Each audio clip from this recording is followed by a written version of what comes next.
So just a quick introduction. As we go through, I'll start with Gavin. Gavin is now leading the security and risk compliance at Meta. I know it's a tough job, Gavin, these days particularly. But Gavin, for many years, was actually at Verizon, leading their entire information security and risk quantification practice. I will just say a word about Gavin. He's been, in the security business for probably a couple of decades. Has worked at different companies globally, including HP and others. But our interaction with him at Verizon was absolutely phenomenal. And what he did, he'll tell a little bit about that as he goes along. Javier, Group Chief Risk Officer at the Pictet Group. He's based in Geneva. Eclectic background of having managed risk. Also was a CFO at the company, a Group Deputy Chief Financial Officer, and spent many years at Arthur Andersen as well before joining the group in the year 2000. Thank you for joining us here. And Jacob, comes from Copenhagen. He's the head of the group risk office at the Nordea Bank and the owner of what Nordea calls the new integrated risk management program. And as I mentioned in my keynote as well, Nordea is one of the banks that actually is transcending a lot of boundaries within the bank to bring all of the risk applications and risk programs under one umbrella. Tough journey, Jacob, but thank you for joining us here. And Jacob has also worked for many organizations in the past as a management consultant and also within strategy implementation. Thank you. So, so taking off from what we just talked about, like I said, we've been living in quite an unprecedented world of risk, and it's all about connecting the dots. So I'm going to actually probably start off, Jacob, with you. That as you look at, just maybe spend a minute on your role as well, how you're looking at risk within Nordea. But more importantly, how are you preparing for all of the future risks that you're seeing emerging and coming from different sides? And how is your organization demonstrating that you're able to, work around this? Thank you for the simple question. I think you started out really well in explaining some of the challenges that we are facing, and I guess that all of us are. So as a large Scandinavian bank, mainly, prior to that, we actually had businesses all over, and we have de-risked a lot during the last couple of years. We are now out of Russia, for instance, which turned out to be a really good idea. We are, so there's been a journey for us in the risk area.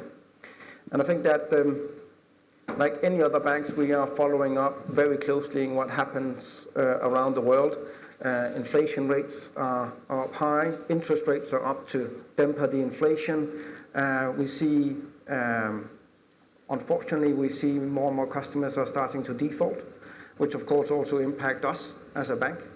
Nordea is a pretty conservative bank, so what we have done is that we have a really good capital and liquidity state. But on top of that, we have also focused on the risk management perspective, not only in senior management, but also in the branches, basically. And we have done that by rolling out constantly new initiatives. We call it micro-learning, where basically right now we are focusing on cyber, which is a huge risk for us at the moment. So we have these micro-learnings that constantly go out to all employees. So one advice is don't push a link if you don't know the center of that. So that's part of what we do. We also increase the level of stress testing that we have towards. And once a year we do what we call a horizon scanning analysis, where we actually try, instead of always looking at the day-to-day risk, we actually try to lift ourselves up and take a look at the geopolitical perspective, also looking into new technologies that might disrupt the industry. Banking is constantly being challenged by new tech companies and others that think that they can lure their way in, and we of course need to be on top of that.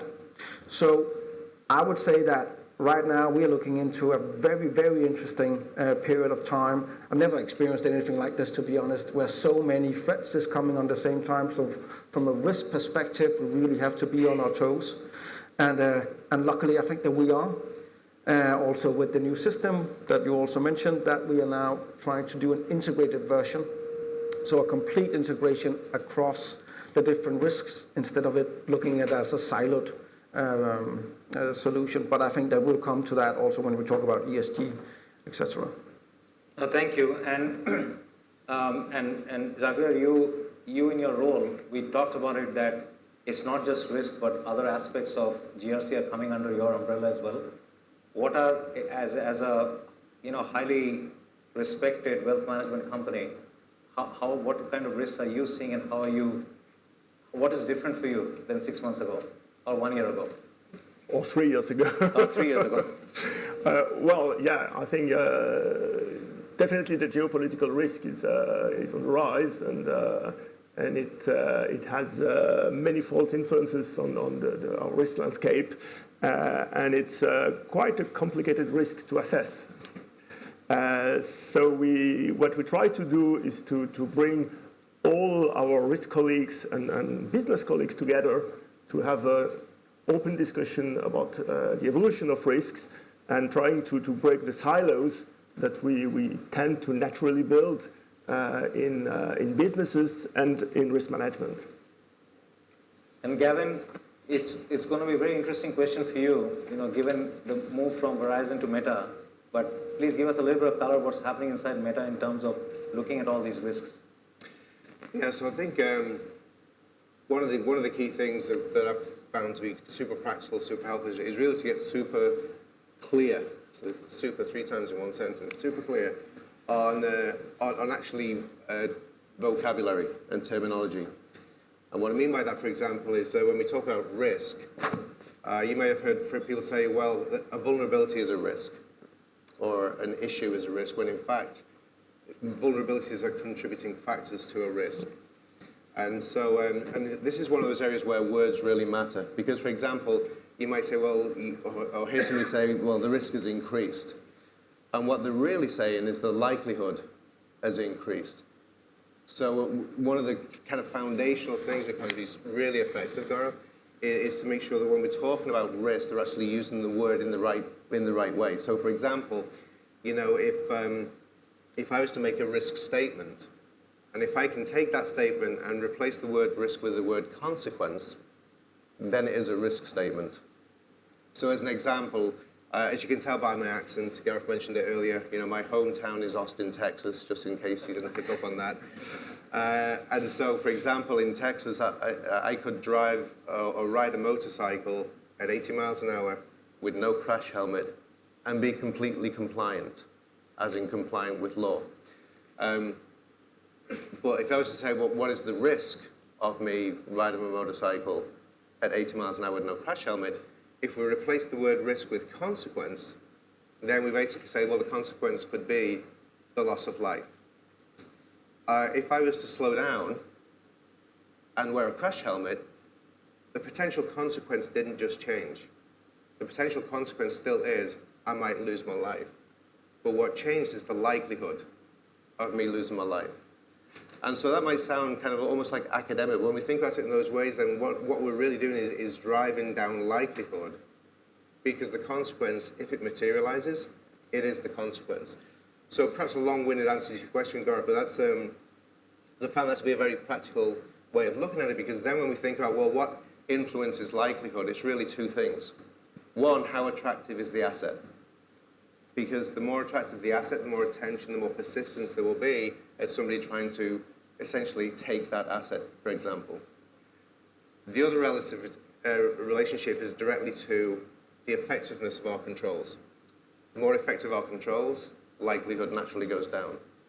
The less effective our controls, likelihood naturally goes up. So I found that to be true, Gareth, not only clearly here at Meta, but also at Verizon and HP before that as well. So again, just a very, very practical way to address risk management, particularly when we're thinking about like cyber risk and information-related risk.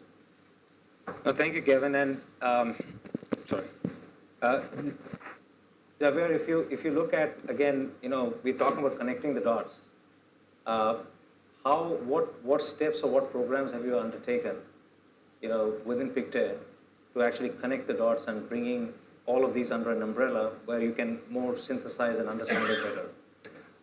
I think that the main change we've tried to implement, and we are still implementing in the coming years, is looking at risk in terms of processes rather than, again, in silos, and to try to have this process view, of course, business processes, but then what types of risks and, of course, what types of controls do we have all over the chain. And it gives us a much better informed view on risks and the effectiveness of controls. So I think that's the main trend I see is looking more in process than in silos. In silos. And Jacob, just the same question to you, given you've embarked on a fairly aggressive journey on this. I think you're right that it's the process view, and I think that's also what we are attempting to do. I think also there's something on reporting, actually, and that's maybe the output, you could say, in the end, where we see a need to constantly have your risk picture available. And we don't have that currently. We have it in different systems and different ways of looking at it. We also have different reporting teams actually analyzing the data, meaning that they also come up with different conclusions at different time. So, that means that we make wrong decisions. So there's something on the way that we look at both the processes, but also the way that we integrate and take a holistic view on risks. And then how do we actually process that and work with it? In the end, it's about, how do we identify risk and how do we, like you mentioned, mitigate it. That's what it's about. But if we don't have the right data and if we can't see the full picture, then, we'll make mistakes. So that is what we are trying to do, or at least that is the journey that we are trying to embark on. So, no, thank you. And Gavin, one question. There's a lot of talk about risk quantification, and yet there are no market standards yet. There are no, I would say, yes, there's a fair methodology, etc. in cyber, okay, but there's no market adopted standard yet. What you've been able to do, or were doing at Verizon, was quite fascinating because I think, the board had come to you and talked about how, they wanted a risk score to be able to make decisions, faster and quicker. And underlying that, you built a platform and a black plane, right, to do that. So can you elaborate a little bit, how do you think, and I know you have a session later on, but in brief, could you elaborate a little bit on one of the ways to bring all these risks together is to actually normalize that through quantification and measurement, right? Can you elaborate a little bit on what value you had seen at your previous company, by doing that? Yeah, so I think it's probably important, Gareth, to say when we talk about quantification, what I do not mean. And what I do not mean is trying to calculate an annualized loss expectancy as if that's the only factor that's involved, because we know in various different risk domains that dollars and cents or pounds and pence, euros and centimes is not the only currency. As an example, I did work years ago in gas and oil. And one of the things that struck me when I went to the head office was, like you have the tickers running around and it says what the stock market's doing and news headlines. And one that struck me was number of days since death. And so literally that was a metric, the number of days since a death. So that was the currency, was human life. And we see that in so many other risk domains as well. So I think it's just, first of all, important to point out that, ALE is not the only answer to the question. Also, what ALE doesn't really do for us effectively is calculate the risks that we do want to take.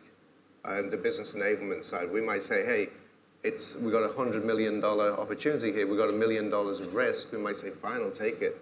Maybe drive down the 1 million along the way, but it's good enough for me. So I just think it's important, Gareth, just to kind of clarify what I mean by quantification. So particularly in the cyber and information and technology risk domain, one of the challenges that we do have is we have an ever-increasing number of perils. So we don't have a static number of perils. And we essentially have an infinite number of scenarios. So for us to try to do a scenario-based risk assessment or a suite of risk assessments, then we might say, well, let's just focus on the top 10. Then I'm worried about number 11, because that's the one that I assumed I wouldn't need to give any attention to. So the method that Gareth is referring to that I essentially devised was really more of an asset-based methodology, because our assets are finite. We do know exactly how much revenue, or we should know exactly how much, your CFO would know, by the way, exactly how much revenue we're making. We do know which assets, as in which products or processes that we are dependent on to generate that revenue. We do know which assets or processes are mission critical so we can stay operational. So when we take that view, then we can actually evaluate how valuable is this asset, or essentially how valuable is this process, this platform, or this service. And on the flip side, we also have a finite number of controls. Now, it is true that occasionally a situation will develop where we identify and say, there's a brand new control we didn't know we even needed. But that's not highly frequent. Most of the time, it's controls that we already know, that are already predefined, and what we can measure is the efficacy of those controls. And that's kind of what I alluded to earlier. So essentially, I have this mantra that says, start with what you do know, improve based on what you could know, and always aspire to what you should know. And so we start with what we do know, then we do know those assets that are revenue generating, we do know those assets that are mission critical. We do know, for the most part, most of the IT type components that are delivering the value, if you like, of those assets. And then we do have, I don't know, if you're a CISO, 19 dashboards. My car has one, just out of interest. But if you think about what feeds those dashboards is actual near real-time data that tells us how effective our controls are being. So that's starting with what we do know. You mentioned about connecting the dots, Gareth, and that's really about the ability for us to connect those dots so we can see how effectively we're protecting the assets that we care about, as opposed to trying to come up with a guesstimate of how much we think we might have lost if we didn't protect them in the first place. So that was the whole method was basically built around that. No, thank you, Gavin. That's I think that's very insightful. Let me expand that question now. Maybe we'll start with Jacob here. If you look at, you look at the emerging risks. There's a whole bunch of new ones like geopolitical, cyber, ESG is a big topic, basically. How are you thinking about, for example, ESG, when there's so much other pressure points around, around cost of inflation, and other risks that we're talking about, right? ESG is critical, but how are you thinking about ESG, for example, within Nordea? So I think, to be honest, we're still learning, and it's not something that is we can set a tick mark on that. We started our ESG journey in the business areas, so it was basically driven by each business areas, and it was driven by the product line. So it's about identifying sustainable assets that we could then sell, so that was the starting point.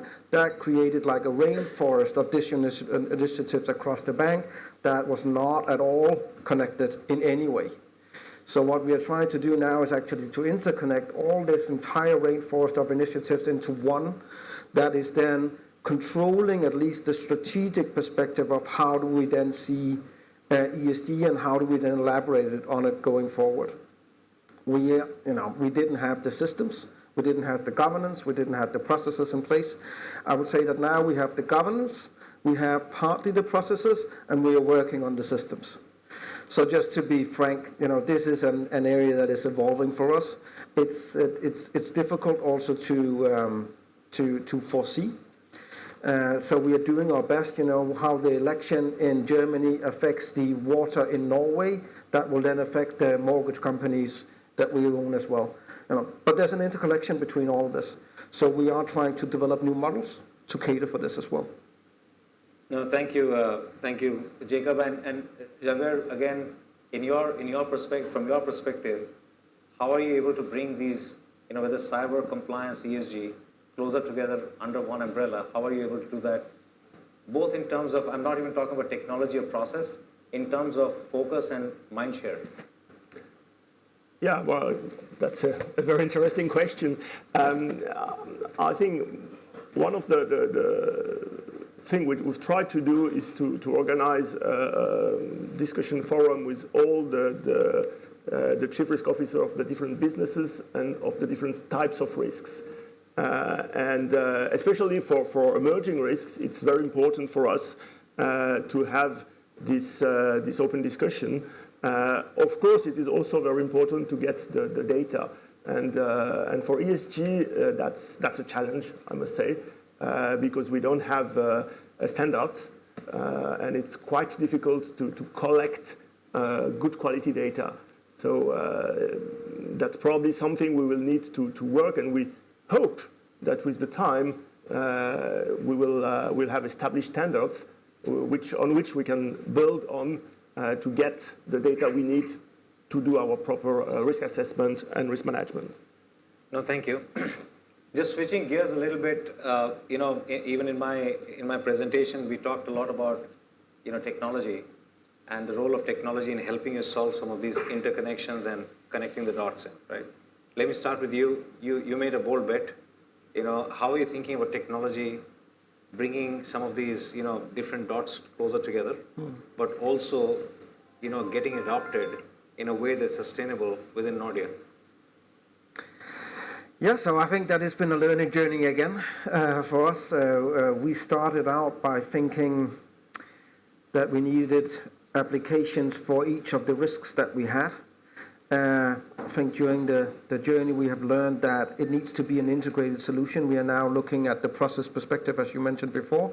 So when we utilize the technology from MetricStream, we don't see it as this is for the up risk, or this is for audit, or this is for TPRM. We basically take it across. We just implemented issue and action management, which is a process it's a sub-process that basically interacts with many of the key processes that we have.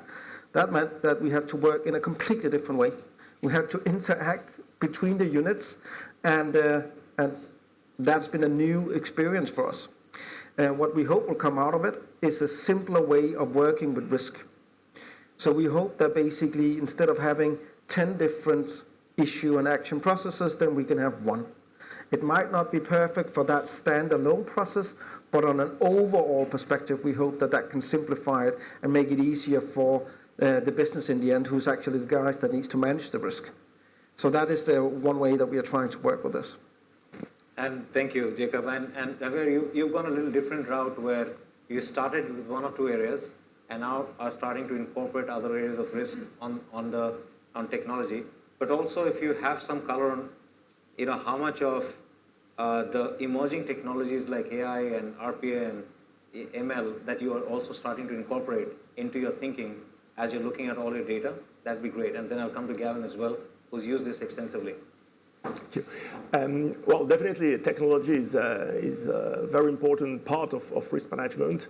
And within technology, probably data is the key point, and probably the most complicated, the most difficult to get. We started different programs, and MetricStream is one of our main program in terms of risk management. The idea is to gather this information, this data, within one tool, so that, as you mentioned, we can have this some sort of coherence in the risk we are monitoring. That said, I think you mentioned AI, and we are already using AI in some risk domain, like fraud management. But I'm convinced that technology is an enabler for risk management, but risk management as such is a human thing. And we need to keep having human beings, risk managers, having this informed view on risks, but keeping the healthy skepticism on all the data we receive, because we need to sort the data somehow. No, thank you. That's very helpful. Gavin, you probably, in your previous company, and you've just joined Meta probably 6 months ago, you probably have done a lot of the stuff we talked about earlier on the cognitive, continuous, and and the cloud as part of what you've done at Verizon, with a single, to get that single dollar score for your board, right? Tell us a little bit what you learned in that journey, because you had integrated 100+ systems, data coming from 100+ systems, to get more continuous and automated, monitoring of your controls. What did you learn from that? How difficult was it? How easy was it? The whole backplane integration, because a lot of the audience here, they're in different phases of the journey, and there was an acceleration we could see there clearly, but it must have come with a whole pitfall of challenges as well. So if you can give both sides of the equation. Yeah. So and the information I'll share now is it's available in a a couple of reports that were published by Gartner. So if you're a Gartner member, it's public available information. But to Gareth's point, when I joined Verizon a while back, we were doing about 500 risk assessments per month. By the time I left, we were doing 13.1 million risk assessments per month. And with each risk assessment was a recommendation of prioritized course of actions, and which actions would trump the priority of another action. And the way we essentially accomplished that was, again, with that mantra of starting with what you do know, was essentially ingesting data that was already available to us. So literally about 2.2 billion data points in any 24-hour period, and running about 3.5 risk assessments every 15 minutes. And what it produced was an actual risk score. So think of it like a points-based system. We'll talk a little bit more about it in the coming sessions over the next couple of days. But the power wasn't in how many risk assessments it was performing. The power was that it was giving recommendations and insights as to what priorities should be for actions to be taken today, this weekend, next week, next month. And that was the real power behind it. I think some of the pitfalls, the biggest pitfall, interestingly, was a general anxiety that what I was describing when we were kind of putting it together, that it wasn't possible.